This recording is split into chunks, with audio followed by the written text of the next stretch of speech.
सर्वप्रथम मैं संचालक महोदय का धन्यवाद करना चाहूंगा।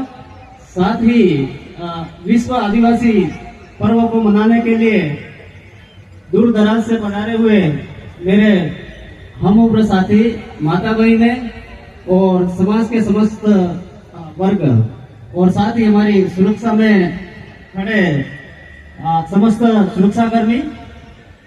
तो मैं ज्यादा कई हमारे से पूर्व में भी कई वक्ताओं ने बात रखी है। तो विश्व आदिवासी दिवस मनाने का मूल उद्देश्य क्या है? विश्व आदिवासी दिवस मनाने का मूल उद्देश्य ये है कि हमारा ये आदिवासी जो समाज है, जो आज की स्थिति है, उसको देखते हुए, और दूसरी बात यह है कि कहीं ना कहीं अभी पूर्व में एक अपनी बेटी ने बोला था 1982 में जो संयुक्त राष्ट्र संघ में जो मीटिंग हुई थी, उसमें कई देशों के जो पर्यावरण के जो जानकार थे वो वहां पे एकत्रित हुए थे और पूरा दिन चिंतन मंथन हुआ। और उनमें से कई की ये प्रतिक्रिया थी कि भाई प्रकृति ने देखो हमारे देश के लेखक रहे, आज मैं आपको ये बताता हूँ कि हमारे देश के जितने भी लेखक रहे न जाने उनको क्यों छुपाया, लेकिन कहीं न कहीं बाहर के लेखकों को हमने जब पढ़ा तो वहां ये पाया कि उन्होंने ये कहा कि इस प्रकृति को सर्वप्रथम अगर किसी ने समझा, परखा और जाना और उसका अनुसरण करके कोई जिया है तो वो आदिवासी समाज है। तो वहां से वो जो चिंतन मंथन हुआ, उसके बाद में कहीं की प्रतिक्रिया थी अगर ग्लोबल जो वार्मिंग का जो समस्या आ रही है, अगर उससे हमें बचना है तो हमें आदिवासियों को बचाना पड़ेगा। तो आदिवासियों को बचाना पड़ेगा तो उसके लिए हमें क्या करना पड़ेगा? तो उन सब ने चिंतन मंथन किया। उसके बाद में उनको लगा कि ये भागदौड़ भरी जिंदगी है और ये लोग मेहनत मजदूरी करने वाले लोग हैं, तो एक जगह पर एक ही समय पर ये लोग नहीं मिल सकते हैं।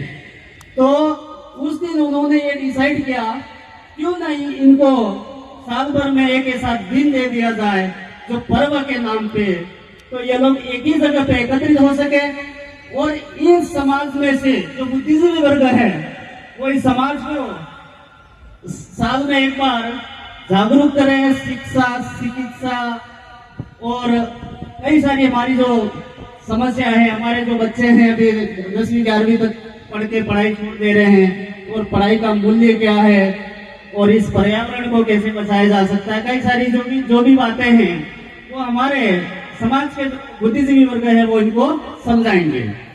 तो इसके उद्देश्य से आज आदिवासी परिवारों द्वारा 3-4 साल से कंटिन्यू विश्व आदिवासी पर्व का आयोजन किया जाता है। उसमें समाज के प्रत्येक व्यक्ति का योगदान होता है और कहीं ना कहीं इस महापर्व के चलते कहीं ना कहीं हमारे समाज में एक जागरूकता आई, और जो जागरूकता आई वो आज हमें दिख भी रही है।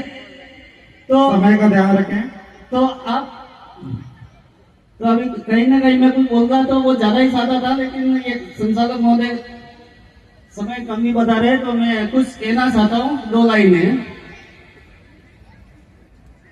मिटाना तो हर हस्ती ने चाहा, लेकिन ये हस्ती है कि मिटती नहीं।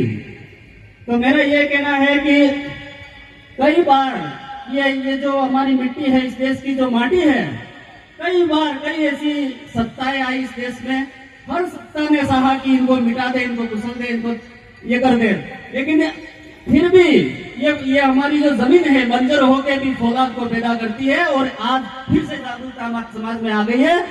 आप सभी को धन्यवाद, आभार, जोहार, जय हिंद। बहुत